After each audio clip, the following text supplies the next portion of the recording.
tasusairi pada tarupatal. Itu saja. Ajat tasusai tahu emang itu. Itu sudah rahmatan lil alamin. Kekayasan. Ini Pak Desa ajat tasusai rakyat tak selalu datang ke rumahnya minta bayar pajak, minta bayar ini. Tidak, jangan. Masyarakat aja selesai Pak Lurah beli maki buah surat keterangan kurang mampu. Tidak miskin tapi selalu minta disuruh buahkan surat keterangan kurang mampu. Makanya materi guru tak angkat tu dua tahu Pak, angkat tahu kasiasi, angkat tahu peri. Ia kau tahu kasiasi orang miskin, ia kau tahu peri, tahu macibi di pape nantina. Jadi satu kasiasi, melo iman dan gaga. Memang hartanya tidak cukup, kehidupannya sangat. Pakai ini tawadhu sekali ya. Ngaku bodoh tapi baca ayatnya canggih. Emang begitu orang alim ya. Barakallahu fikum.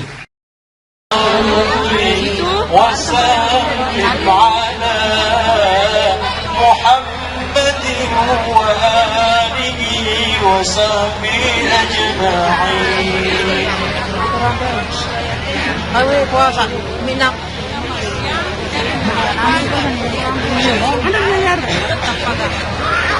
Bismillahirrahmanirrahim. Assalamualaikum warahmatullahi wabarakatuh. Waalaikumsalam warahmatullahi wabarakatuh. Maulaya salli wa sallim daiman abada ala habibika khairil halqi kullihim. Maulaya salli wa sallim daiman abada ala habibika khairil halqi kullihim. Huwal habibul ladzi turja syafa'atuhu likulli hawlin minal ahwalil muqtahimi. Maulaya salli wa sallim daiman abada ala habibika khairil halqi kullihim. Ila khutur Nabil Mustafa sallallahu ala sayyidina Muhammadin al-Fatihah. A'udzubillahi minasyaitonir rajim. Alhamdulillah. Iyyaka na'budu wa iyyaka nasta'in. Ihdinas siratal ladzina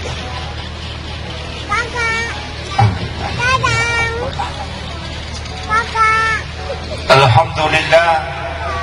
Alhamdulillah Rabbil Alamin. Wassalatu wassalamu ala ashrafil anbiya'i wal mursalin Sayyidina wa maulana wa habibina wa syafi'ina wa ala alihi wa ashabihi wa sahabatihi ajma'in.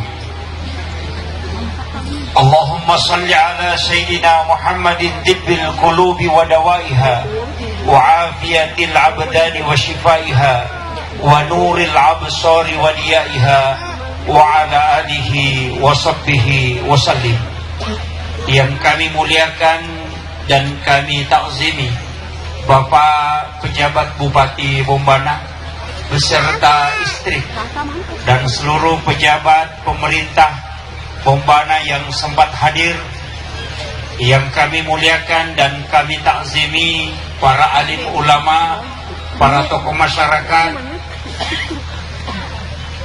seluruh tamu undangan yang hadir pada malam hari ini.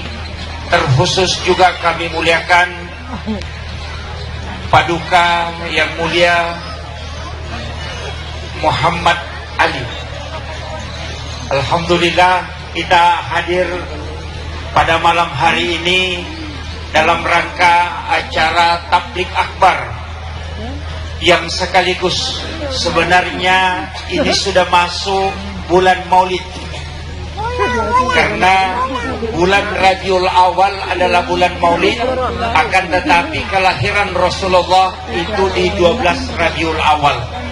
Makanya pada malam hari ini bukan lagi menyambut, tapi kita sebenarnya sudah berada pada peringatan Maulid Nabi besar Muhammad sallallahu alaihi wasallam. Yang kami muliakan dan kami ucapkan terima kasih yang sebesar-besarnya kepada seluruh panitia pelaksana peringatan Tabligh Akbar yang telah bekerja keras. Dan sebenarnya kita bertemu pada malam hari ini, Allah takdirkan kita berjumpa pada malam hari ini, itu berkat Bapak pejabat Bupati Kabupaten Bombana. Sebenarnya beliau yang mendapatkan pahala yang paling besar pada malam hari ini. Saya ceramah tidak banyak pahalanya, karena tidak mungkin saya hadir di tempat ini, tidak mungkin Bapak Ibu sekalian hadir di tempat ini seandainya bukan usaha beliau, sehingga kita bisa ditakdirkan oleh Allah berjumpa pada malam hari ini. Maka kita mendoakan beliau, semoga Allah Subhanahu wa taala senantiasa memberikan keberkahan hidup kepada beliau, diberikan kesehatan, diberikan kemuliaan, dan semoga keluarganya semakin sakinah, mawaddah, dan warahmah. Amin, amin ya rabbal alamin. Saya juga Bapak Ibu sekalian memohon supaya didoakan, semoga Allah senantiasa memberikan kesehatan, umur yang panjang, dan juga nikmat keistiqomahan dan keikhlasan, terutama dalam mengemban dakwah untuk senantiasa memberikan pencerahan untuk umat. Saya bersyukur bisa bersilaturahmi kepada seluruh jamaah masyarakat Bombana, karena ini pertama kali menginjakkan kaki di Kabupaten Bombana. Saya tadi diminta panitia untuk mencampur bahasa Bugis. Iya, disuruh Kak mesti garugari bahasa Bugis dengan bahasa Indonesia. Makanya yang tidak mengerti bahasa Bugis, ya mohon maaf ketika saya menggunakan bahasa Bugis. Pertama saya ingin menyampaikan begini. Malam hari ini kalau kita membicarakan tentang kelahiran baginda Rasulullah sallallahu alaihi wasallam, seorang yang sebenarnya kalau kita mengkaji lebih dalam itu memiliki keistimewaan luar biasa. Kenapa? Semua manusia itu diperingati adalah kematiannya, bukan kelahirannya. Gus Dur adalah tokoh, tapi yang diperingati adalah kematiannya, yang disebut dengan haul. Soekarno adalah tokoh di Indonesia, dan yang diperingati adalah kematiannya. Soeharto yang diperingati kematiannya. Sedangkan Nabi Allah Muhammad SAW, kita tidak pernah memperingati kematiannya, tapi justru yang kita peringati adalah kelahirannya. Kenapa? Karena itu memberikan pesan kepada seluruh umatnya bahwa Rasulullah tidak pernah mati untuk umatnya. Kenapa? Karena setiap orang berselawat, maka malaikat akan menyampaikan kepada Rasulullah, salawat itu akan sampai langsung kepada Rasulullah. Tapi ada satu malam ketika kita berselawat kepada Rasulullah, maka Rasulullah langsung mendengarkan salawat itu tanpa menggunakan perantara malaikat, yakni ketika orang bersalawat pada setiap malam Jumat.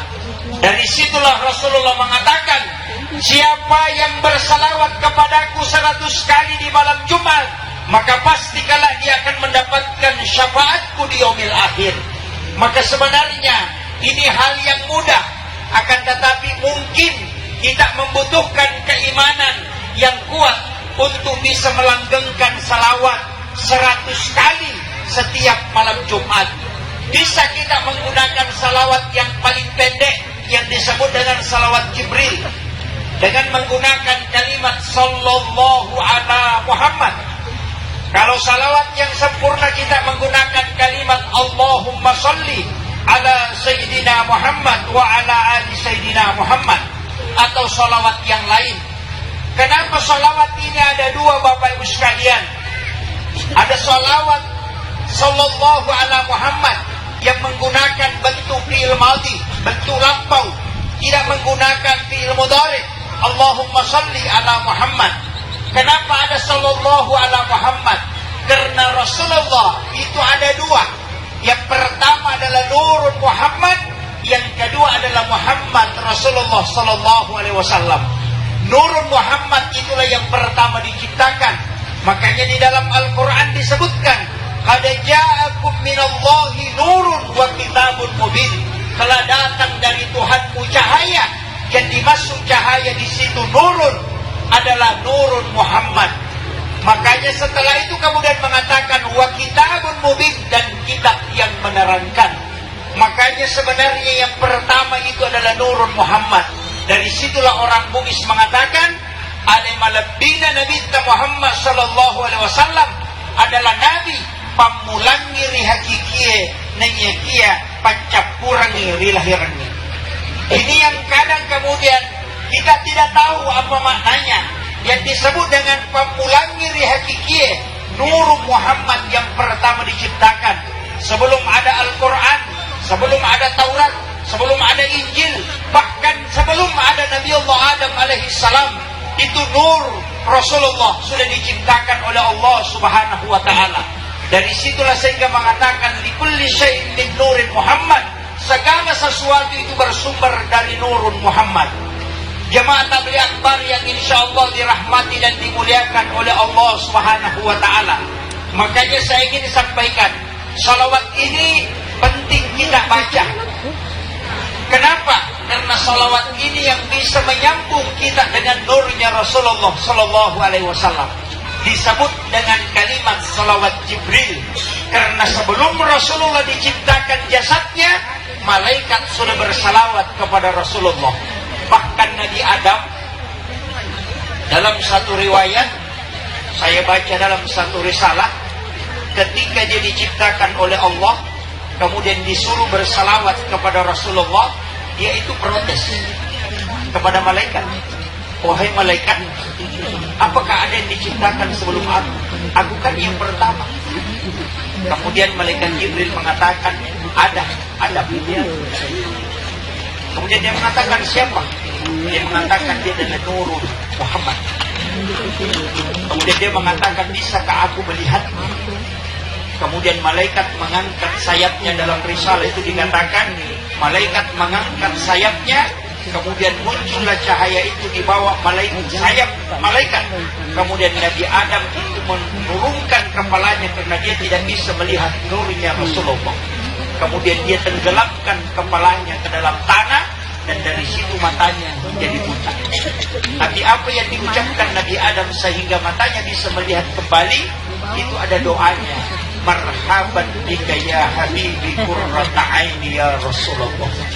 Maka dalam riwayat disampaikan, siapa yang membaca doa ini ketika azan dikumandangkan, ketika muazzin membaca kalimat asyhadu anna Muhammadar Rasulullah, kemudian kita mempertemukan kedua ibu jari, kemudian kita cium ke hidung, kemudian membaca marhaban bika ya habibi qurrata aini ya Rasulullah, kemudian diusapkan ke mata 3 kali, maka orang itu tidak akan buta matanya hingga dia meninggal.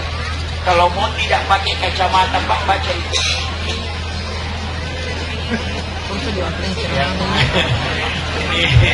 Bapak Bupati sudah pakai kacamata. Makanya kalau mau tidak pakai kacamata, pakai itu. Saya punya mursyid di tarekat, itu umurnya 90 tahun lagi, itu tidak pakai kacamata. Bahkan lebih tajam penglihatannya daripada saya. Itu doanya dah panjang. Marhaban bika ya habibi qurrata aini ya Rasulullah. Kalau tidak hafal itu, pakai doa yang kedua. Kalau tidak hafal itu, ada doa yang kedua. Apa? Ketika kita membaca Al-Quran sampai pada ayat Sami'un Basir, maka singgah, letakkan kedua ibu jari di lapas itu, kemudian masukkan ke langit-langit, kemudian usapkan ke mata sambil bersalawat, kemudian tarik ke telinga, kemudian tegak sedikit sambil membaca la haula wala quwata illa billah. Siapa yang melakukan itu, maka matanya tidak akan berubah pandangannya hingga telinganya pun, artinya pendengarannya juga tidak akan berubah hingga dia meninggal. Satu doa yang sangat pendek, tapi nanti dibaca di ayat Al-Quran itu baru dilakukan. Kalau masih tidak bisa, wah Pak Ustaz, tidak bisa, saya jarang mengaji. Kalau jarang mengaji, pakai doa yang ketiga. Ketika berwudu, pada basuhan kedua, jangan tutup mata, buka mata, niatkan untuk obat. Tidak akan buta matanya orang yang ketika dia berwudu, dia membuka matanya dan bermohon kepada Allah supaya disembuhkan atau ditajamkan penglihatannya. Itu yang ketiga, yang paling gampang, tidak ada baca-bacanya. Tapi kalau masih tidak bisa, pakai yang keempat. Pergi ke toko kacamata, ukur baru banyak.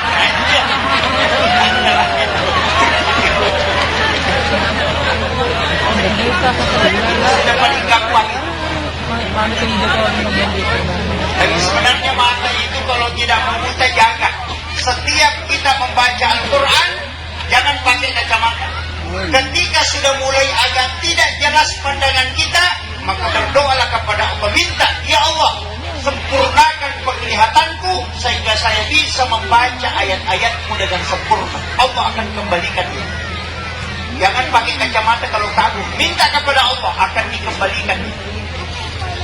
Tapi kuncinya juga satu, jangan selalu melihat auratnya orang.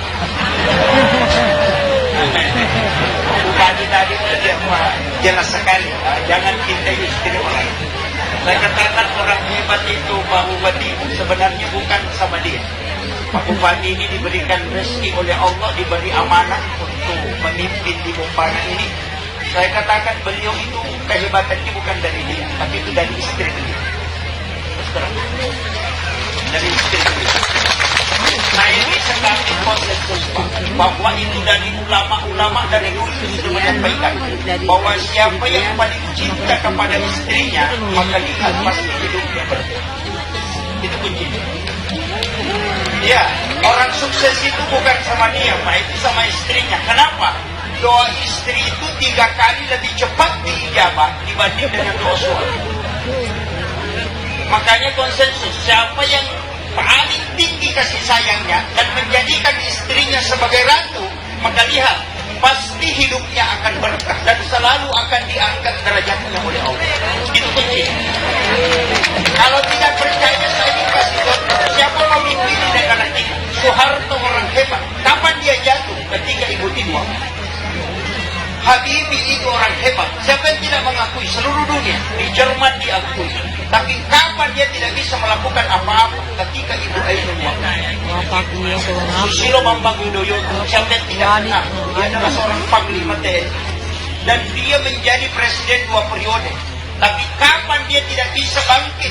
Ketika Ibu Ani wafat. Sampai hari ini tidak bisa melakukan apa-apa. Itu simbol yang orang kanan lalaikan. Bahwa wanita adalah orang yang menentukan kehidupan kita sebenarnya dalam hal kesuksesan.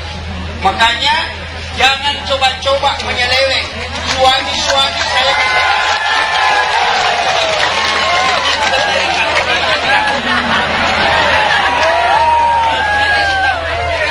Kenapa? Kita bisa lihat, Pak. Kita bisa bertaruh. Sama mengatakan kita bisa bertaruh. Pimpinan pondok pesantren ada di Jawa. Bahkan di Sulawesi ada. Pimpinan pondok pesantren hafal Quran 30 juz. Ribuan hafal hadis. Hadisnya dia hafal. Tinggal di pesantren. Setiap hari mengajar. Santrinya banyak. Tapi ketika dia melakukan pelecehan, coba lihat. Dia dijatuhkan oleh Allah sejatuh-jatuh. Padahal Quran apa dia? Salat 5 waktu setiap hari. Hafal Quran 30 juz. Hafal ratusan bahkan ribuan hadis. Tapi kenapa dia disahina? Padahal dia sudah hafal Quran. Itu karena dia melakukan penyelewengan. Ini saja yang hafal Quran bisa dihinakan oleh Allah. Apalagi yang tidak hafal apa-apa. Makanya jangan coba-coba. Mulai pejabat dari atas sampai bawah itu harus hati-hati. Makanya kalau mau dapat berkah di situ. Karena istri itu doa kita itu mustajabah sekali. Tapi jangan ditambah Pak Bupati. Bilang kalau doanya mau banyak, tambah istri. Satu aja. Saya terus terang Pak, mungkin salah satu ustaz yang tidak sepakat dengan pakai ayat "Fakihu ma tabalakum minan nisa'i masna wa sulasa wa ruba'. Mengatakan ayat ini adalah perintah menambah istri. Kalau yang saya pahami dari guru saya itu mengatakan, nah ayat itu bukan perintah menambah istri, tapi itu perintah mengurangi istri. Iya, kenapa dia langsung mengatakan masna, bukan satu. Masna wa sulasa wa ruba'. Nanti fa in hittum Allah ta'dilu fawahidah. Kenapa dia langsung sebut dua?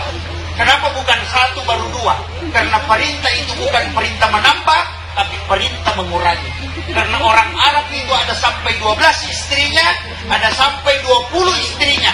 Maka ayat ini turun untuk memerintahkan membatasi jumlah istri, sehingga diminta untuk mengurangi.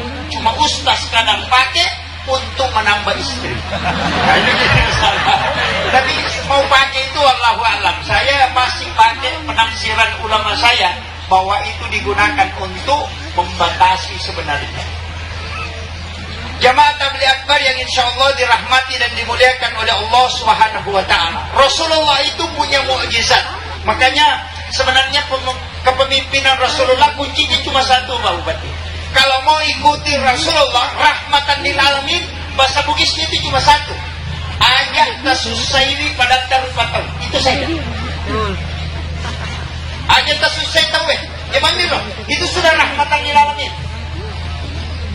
Kekayasan ini Pak Desa aja tasusai rakyat tak selalu datang ke rumahnya minta bayar pajak, minta bayar ini. Tidak, jangan. Masyarakat aja tasusai Pak Lurah terima kibuah surat keterangan kurang mampu. Tidak miskin tapi selalu minta disuruh buatkan surat keterangan kurang mampu. Makanya Menteri Luka angkat tu dua tahu Pak. Angkat tahu kasiasi, angkat tahu peri. Yang kau tahu kasiasi orang miskin, yang kau tahu peri tahu macibi mi pape nadina. Yang tahu kasiasi, melo iman rena degaga. Memang hartanya tidak cukup, kehidupannya sangat terbatas. Tapi biasanya tahu peri, angka motorok dan melo imangoto. Tahu peri itu. Itu pape Pak. Itu tidak bisa habis di kampung Pak. Dengan kebantuan tak kemana sih Pak. Tapi yang tahu kasiasi itu tahu peri. Apok dareke. Tapi dia itu gagak kumubana nih.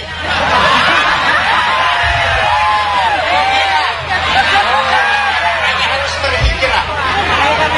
Iya.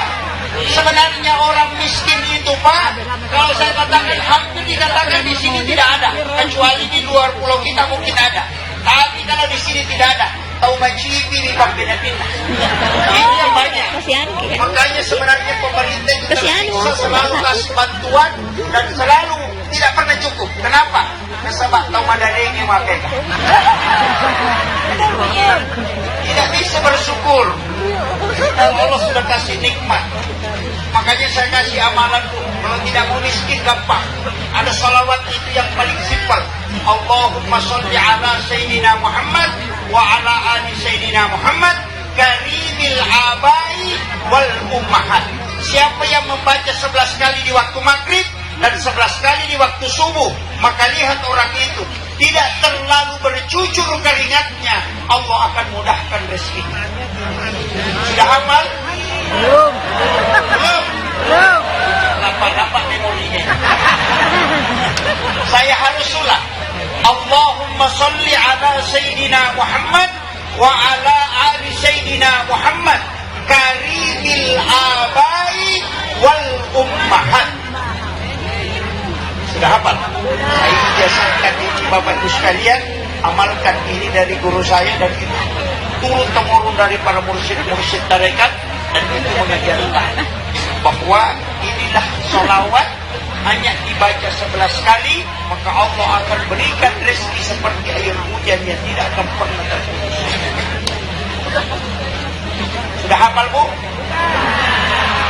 tidak apa. Tapi saya kasih tahu, dalam ilmu hikmah itu ada yang menutupi tulisan. Kalau kita buka dalam kitab Imam Sarnuni dalam kitab Ta'lim Ta'lim, di sini ada bagi mungkin diajarkan di pondok, itu ada 21 yang menghalangi rezeki. Yang pertama sangat tidak unik, itu tidak boleh, itu menolak rezeki Allah Tuhan. Yang kedua, menjadikan pakaian yang dipakai sebagai lampu. Jadi sementara baju dipakai, kemudian dipakai sebagai lampu. Kadang kacamata Dari aku tuang, di pola palu di koman. HP kan Mana di mereka itu laster, apa? menyapu di Apa malam pada baca tahu itu ke baca macam di makan aja. makan di tempat gadis yang melakukan itu nanti umur 30 tahun baru bisa kalau ada yang lawan Pak Jokowi itu coba periksa tangan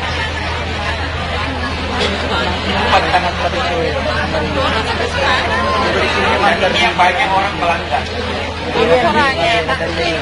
Apalagi ibu kalau dasternya ambil cangkir ada debunya, dasternya ditarik. Jadi itu banyak begitu, tapi bukan di bomba, ada cuma di sana yang banyak dilarang dan ditarik.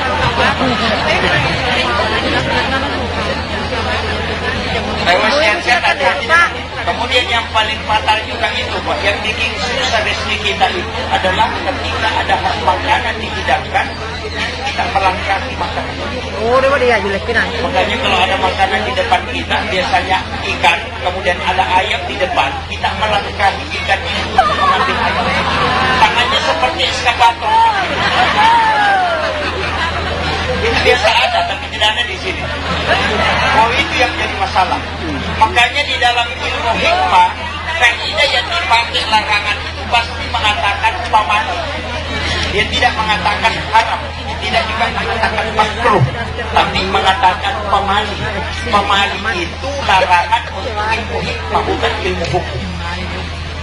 Nah, makanya orang tua itu banyak pamalinya. Dia bilang pamali begini, itu tidak boleh dilarang. Karena ilmu pamali itu masuk ke ilmu hikmah. Ini yang harus ditahu. Makanya orang tua dulu itu di Bugis, itu pakai baki. Kalau menyiapkan makanan, karena itu bisa diputar.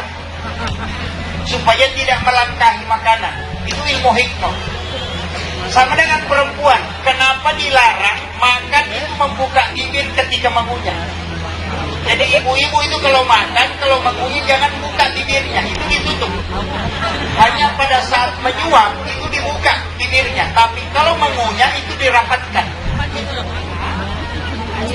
Laki-laki boleh membuka, tapi yang tidak boleh itu cuma bunyinya. Iya. Sudah tahu Bu? Kalau makan itu tutup mulut, kemudian cuma bagian dalam yang goyang gini. Jangan dah. Itu tidak boleh. Kenapa? Bukan berdosa ketika dia lakukan, tapi ada hikmahnya. Ketika ada wanita makan, tidak membuka bibirnya ketika mengunyah, maka suaminya akan pengantin baru setiap malam. Belum paham Bu? Belum. Kalau makan bibir di atas ditutup, bibir bawah ikutan tutup. Itu yang paling gampang saya lakukan. Kalau masih belum paham, saya tidak tahu apa lagi. Kita mungkin jelaskan.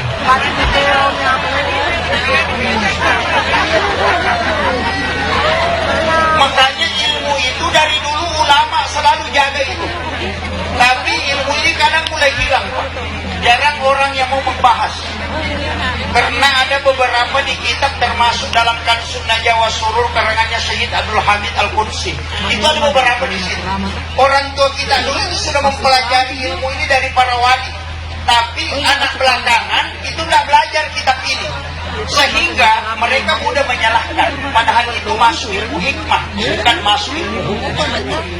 Nah, ini penting. Makanya saya wasiatkan pada malam hari ini teruslah belajar. Makanya di Bombanang ini mestinya Pak, setiap waktu kita adakan pengajian. Karena ketika masyarakat cerdas dengan agama, maka insya Allah itu akan mudah diarahkan. Dan berkah di kampung itu akan turun Pak. Pasti itu. Saya tadi dikasih tahu Pak Ustaz, di sini sudah banyak masjid. Saya diwasiatkan sama guru saya, Kiai Jabul Muin Yusuf, kali Sidendrek. Apa dia bilang? Ya kong kakampo nak namanya ke masigi, itu natatapa tempat natawe. Jadi madodo di tempat ni. Kenapa? Maka na ini tunule malalang yang loma dari jama babela yang may bangun masigi kawin. Artinya apa?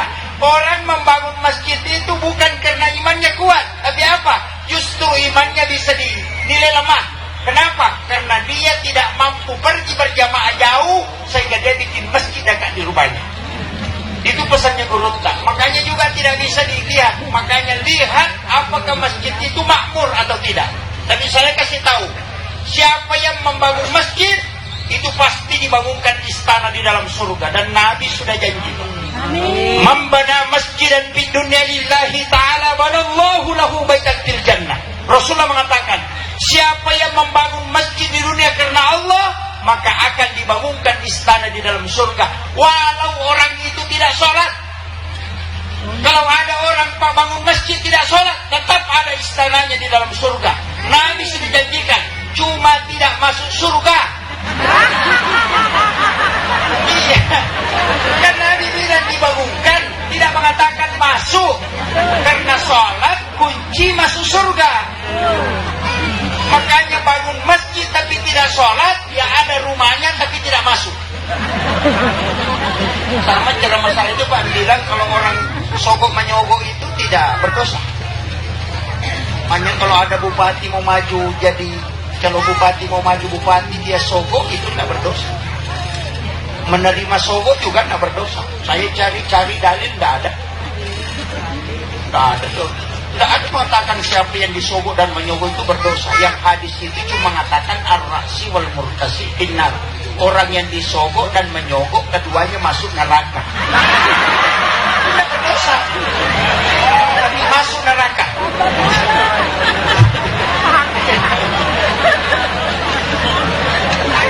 Ya kalau berdosa kan bisa bertaubat. Betul. Makanya kenapa langsung dipatok neraka? Karena Allah murka. Karena pemimpin itu sebenarnya ada pemimpin, ada penguasa. Seburuk-buruknya seorang pemimpin tetap akan memikirkan rakyatnya. Tapi sebaik-baiknya seorang penguasa, tetap kebaikannya akan dia berusaha mencari jalan supaya dia bisa mendapatkan keuntungan besar. Makanya dari situlah kita harus melihat siapa yang harus dipilih, maka harus kita beristihara kepada Allah Subhanahu wa Ta'ala. Makanya jangan sembarang Pak, jangan selalu nampakkan keburukannya orang. Cari orang yang betul-betul memperhatikan agama di sejalan. Ini kebaikan pada malam hari ini luar biasa. Kita bisa hadir berkumpul di sini. Kalau tidak ada cara makan bisa kita ambil. Kalau dikatakan oleh mana ya? Saya kasih. Kenapa kita kalau maulid ada telur Pak, ada batang pisang. Selalu kita kalau simbol maulid kan itu. Kenapa batang pisang? Itu orang Buddhis punya falsafah. Itu pisang Pak. Itu simbol sebenarnya agama yang paling sempurna. Kenapa? Kan saya tanya, angka ke batang putih, majengkok. Niaga. Kagak. Lagi itu dalam lurus. Jadi tu nak kena falsafana tak tobata ko na sabah lempu basikal di na sabah gatang akawali ko na sabah datongan musandre li indo ambo tama pasilengan alay sipa na wae inalay madiaway na mega tigunan na lopadan dari pancay. Itu maknanya. Makanya batang pisang. Kemudian yang kedua, pisang itu Pak kalau berbuah, yang lebih dulu kelihatan buahnya atau jantungnya? Jantung. Artinya apa? Setiap apa yang kau mau lakukan, lakukan dengan hati. Ambil ukuran di sini. Makanya pisang itu yang pertama kelihatan jantungnya. Kalau jantungnya besar, berarti sisirnya banyak. Tapi kalau dia kecil, berarti sedikit juga buahnya. Artinya, ketika keikhlasanmu besar, maka juga hasilnya akan besar. Itu makanya pakai simbol pisang. Yang ketiga, pisang itu Pak, itu kalau dikupas, semakin dikupas semakin bagus, semakin bersih. Iya, coba kalau dikupas itu, semakin dikupas semakin bersih dan semakin putih. Begitu juga sebenarnya manusia harus seperti itu. Semakin didalami dia, semakin nampak kebaikan. Makanya maka di gurutta aja na pada padai bicaramu pangkau kamu atekamu minasamu aja na lengi mo po gaw. Ya kok kuyolo na pa bupati maka di piye isa nang sige pa bupati na sa piye ay na dyan masabi. Kasi bebe. Hindi ka jadi masalah Pak. Yang banyak sekarang yang begitu. Makanya saya wasiatkan tali sifat na untie, tali sifat na lokeh. Kemudian, kenapa kita pakai bambu? Kenapa tidak pakai ranting kayu? Padahal ini yang mudah. Kenapa bambu itu dibelah-belah bikin cabai? Kenapa tidak pakai ranting kayu? Bambu itu ada falsafahnya, masalah bambu. Bambu itu tidak akan lahir anaknya di tengah kecuali ada angin kencang yang akan datang 3 bulan ke depan. Ketika anaknya tumbuh di luar dari kumpulannya, berarti sampai 3 bulan ke depan tidak ada angin kencang. Dari situ orang tua dulu belajar. Makanya anak-anakmu biarkan dia keluar menuntut ilmu, biarkan lepaskan dia ketika dalam kondisi aman. Tapi ketika tidak aman, rangkul dia baik-baik, kau bina dia dengan baik. Makanya saya kemarin bincang-bincang sama bapak pejabat bupati ini, beliau mengatakan akan membangun pondok pesantren. Itu luar biasa. Saya bilang kalau agama dikembangkan di suatu negara, di suatu kampung, di suatu desa atau kabupaten, maka insya Allah berkah akan turun. Bayangkan, satu desa saja satu penghafal Al-Quran itu sudah zimat. Orang juga kalau berjamaah imamnya bagus, bacaannya enak. Tapi kalau imamnya kalau dalam tasawuf itu hati-hati. Kalau senang dengarkan imam yang bagus bacaannya, baru kadang mencaci imam yang biasa-biasa bacaannya, nanti Allah murka. Apa kata Allah? Kenapa kau menilai ayat-ayatku hanya dengan mendengarkan lagu? Itu bahaya Pak. Makanya ulama kita itu biasa-biasa aja. Kami ini saya wasiatkan. Kemudian, kenapa pakai telur? Itu telur Pak ada 3 isinya. Kulit, kuning telur, dan putih telur. Sama tapi tidak menyatu. Itu tidak bercampur Pak. Makanya manusia juga begitu. Angka ucapannya, ada perbuatannya, dan ada sifatnya. Makanya angka telo makanya irita boleh sariwang, tapi si garu laun na si masalakan telo ampor rosan. Angka to tahu makoto Pak, maka kanya pakai nerapa songkona, pun. Assalamualaikum, masya Allah, subhanallah. Tapi maka jasa Pak. Jika kekurangan ini masih cocok. Tahu orang rasanya. Kadang ada orang kalau dilihat modelnya biasa-biasa, tapi kalau dia ngomong sangat lembut, maka itu sama dengan telur pecah, tapi isinya masih bagus. Kemudian dari situlah lahir ada namanya syariat, hakikat dan ma'rifat.